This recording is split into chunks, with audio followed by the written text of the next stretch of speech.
মাফি চাইছুন আর কইসুন বাবা আমি আর জিন্দগিতে এরকম আর ভুল করতাম না, যে শিক্ষা আমার ফুয়ায় আজকে দিছে। কারণ আমরা জানি আল্লাহ রসুলের হাদিস আছে যে রেজাল রব্বে রেজাল ওয়ালিদে, সাখাতার রব্বে সাখাতাল ওয়ালিদে। যদি মা বাপ খুশ থাকেন তো আল্লাহও খুশ থাকেন, আর মা বাপ যদি বেজার হইন তো আল্লাহও বেজার। गमगीन का खुदा है जहाँ खुद है गमगुसार ला तहज़नु अला मा। একদিন এক মানুষে তার ছেলেরে বিয়া দেওয়ার পরে তাই বড় বয়স হয়ে গেছে, বুড়ো হয়ে গেছেন, নাতিনও সব পাইলিছেন হিসাবে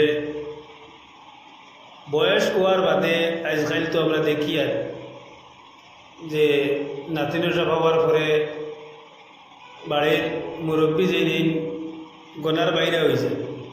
তো একটা ঘটনা হয়েছে যে ফুয়ার বউয়ে তার ফুয়ারে কইসই যে কাম করো, বাজার থেকে একটা লুটা আনিও বা একটা বাটি আনিও, যে আমরা বাড়ির মুরব্বী যে নেনে আমরা বাটিত খানি দিব। ইন বেশি খাইলে গড় লেত্রা করিলাই, খাফড় লেত্রা করিলাই, গতিকে তারা লিমিটেড খানি দেব হইতো। ফুয়ায় তার বউর কথা শুনিয়া গিয়া বাজার থেকে একটা বাটি আনছে। ও বাটির তার বউয়ে ও মাফ মতো খানি দিতা, যাতে বেশি হইতো না। আর এই খানি দেওয়া হইতো, এই খানি আবার এই বুড়া বেটার ফেটও ভরত না।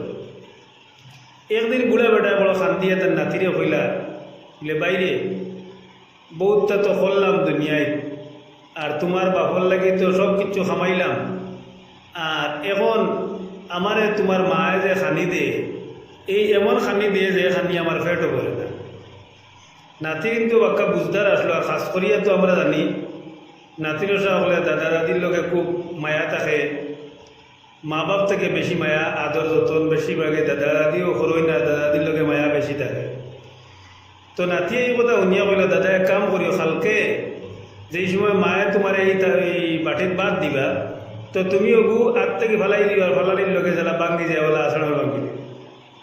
এর ফলে খিত হইব বলে এরপরে আমি দেখবো বাকি বাসু। তো দাদা সেই নাতির কথা খাল বাদর দিন সেই বলা করছো ফুয়ার বউয়ের এই বাটিত খানি দেওয়ার পরে।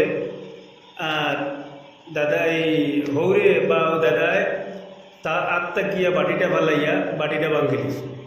বাঙ্গার লগে লগে তো বউর গুছা উঠিছে।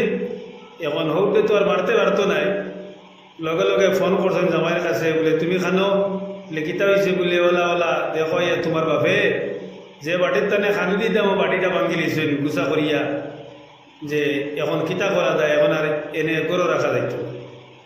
ফুয়া খুব বউর খবর পাইয়া বা বউর ফোন পাইয়া তাই খুব পাগল্লাহ খান আইসেন বাড়িতে ইয়া বাবার রূপে খুব গরম, যে তুমি দেখিতা করলে তোমারে বাটি আনি দিলাম আর তুমি এই বাটিত খানি খাইতায়, আর এই বাটিটা তুমি খেনে ভাঙ্গিলে।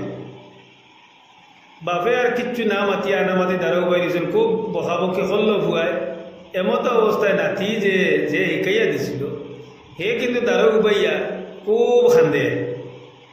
বাপে উঠিয়া কইল, বাবারে তোরে তো আমি গেইলাম না, তোরে কিচ্ছু কইলাম না, কইলে তো আমি আমার বাপরে কইছি বা তোর দাদারে কইছি, তোরে তো কিচ্ছু কইছি না, তুই তো খান্দস করে। তো ও ফুয়া কইল, বাবা আমি দাদার লোকে যেন বকরা আইতার লাগিও মানে খান দিয়ার না, আর দাদারা যে তুমি খানি খাওয়াইতে যে বাটি দিতা, এই বাটিটা বাঙ্গার কারণে আমি খান দিয়ে বলি। এটা কিতা কস, বাটি ভাঙ্গিলে তো দাদা ভাঙ্গিছেন, দাদার বাটি ভাগছে, তুমি খান দিতে এখানে বলে আমি খান দিয়ে রতার লাগি। এই বাটিটা দাদা খেনে ভাঙ্গিলা, আর দাদার হাত থেকে ফড়িয়া খেনে ভাঙ্গিল, এটা আমি রাস্তাম আসলাম। আমি যেই সময় বড় হইমু, আমি যেই সময় শাদি করমু, আর তুমি যেই সময় বুড়ো হইবা, তখন ও দাদারে যে বাটির তুমি খানি দিছো, ও বাটির তোমারে আমি খানি দিতাম। জেলা তুমি দিছো আমার দাদারে মাফ করিয়া খানি, ও হিসাবে আমিও চাইছিলাম তোমারে দিতাম, ও বাটিটা বাঙ্গার কারণে আমি খান দিয়া।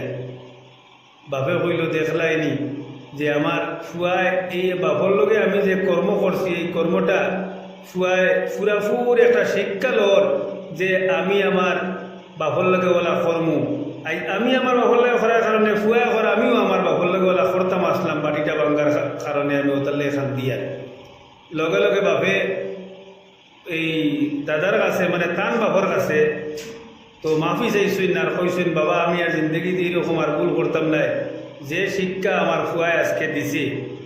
কারণ আমরা জানি আল্লাহ রসুলের হাদিস আছে যে রেজার রব্বে রেজাল ওয়ালিদে, সাখাতার রব্বে সাখাতাল ওয়ালিদে। যদি মা বাপ খুশ থাকেন তো আল্লাহও খুশ থাকেন, আর মা বাপ যদি বেজার হইন তো আল্লাহও বেজার হইন। গতিকে আল্লাহ রব্বুল আলমিনে আমরা এই কথা যে কইলাম এই কথার তাকিয়া আমরা কি শিখলাম আপনারা কমেন্ট করা বেশি বেশি করি। আমি আশা রাখছি আপনার কাছে আমার ভিউয়ার্স যারা আছেন আর আমার ভিডিও যত মানুষে দেখবো, আমি আশা রাখছি যে হাজারের উপরে লাইক কমেন্ট আইতো ইনশাআল্লাহ।